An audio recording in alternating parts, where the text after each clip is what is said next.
Acolyte Episode 8 has just released and I don't think I've ever seen a more messy ending. And it doesn't help that Episode 8 had to conclude so many different plot lines all at once. This episode starts with Saul telling May about why he's going to Brendok.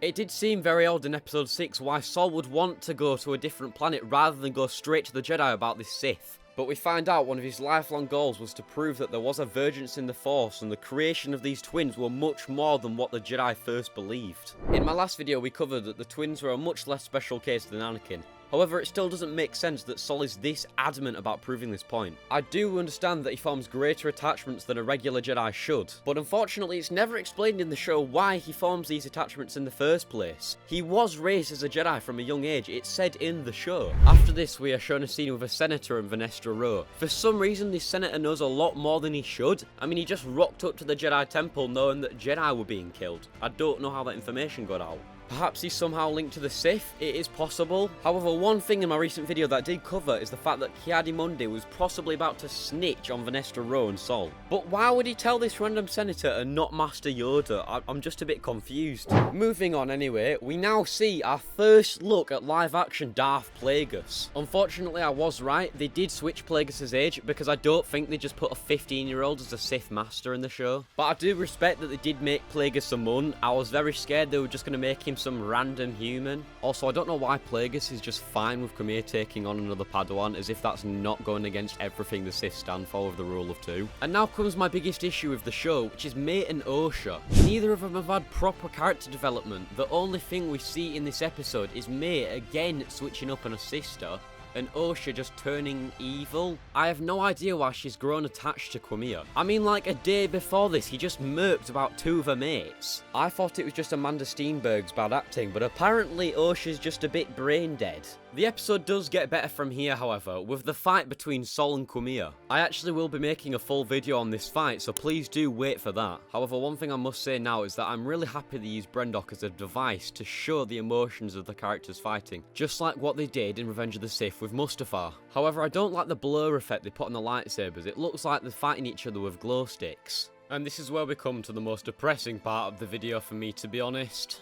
Because I believe Saul's death was done justice. You get this heart-wrenching confession from a man who just wanted to save the Jedi, realising that all those actions that were done out of goodwill only separated people. This is why he could never be Qui-Gon Jinn. He was always too worried, too afraid, and this imbalance within him created issues for everyone. And he finally realised this when he could admit to May and Osha that yes, he did kill their mother, even if he thought it would be for good intention. But what would be the point of bringing that up? He took away what they loved most. And after causing so much imbalance within the galaxy, he believed the only way to fix this would be to let the Force deal with it how it believed so, giving Osha the closure that it was okay.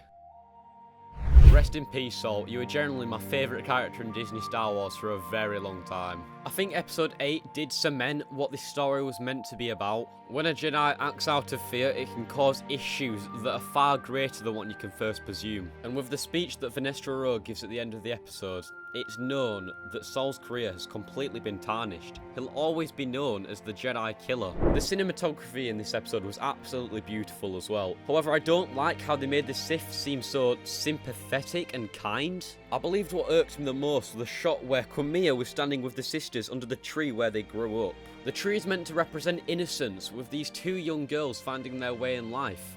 It doesn't make sense to show a Sith Lord with them here. The Acolyte has definitely left us room for Season 2. And as much as there was massive issues with this show that cannot be ignored, I actually did not dislike it. Now, I do believe if they do a Season 2, they must be incredibly careful, because we are now going into Darth Plagueis novel territory. They cannot mess around with putting woke stuff in the episodes for no reason. Putting Amanda Steenberg in this show was the worst mistake I've seen Disney make in a while. It's very clear to me and a lot of others that Amanda Steenberg was placed in this show because she's a black actor, nothing else. This is an insult to a cultural inclusivity. All they're doing is putting black people in their shows so they can get more money. Using a bit of cultural inclusivity like a chess piece is just disrespectful to everyone involved. All you are doing is creating hate for a certain community because you know that they're not going to be well received. It's very clear there's a difference between putting Giancarlo Esposito in a Star Wars show compared to her. All you are doing is annoying fans because you think it's going to get you more money, and looking at the reviews, I really don't think it's worked out for you, has it? So if they do make a season 2, I really beg they do not ruin Plagueis, because the novels are regarded as some of the greatest Star Wars material ever made. But yeah, that's about it. I'll be making a video on the lightsaber duels soon, so please do keep in check for that. And tell me your Acolyte opinions in the comments, I'd really like to talk about it. But yeah, that's about it. Cheers!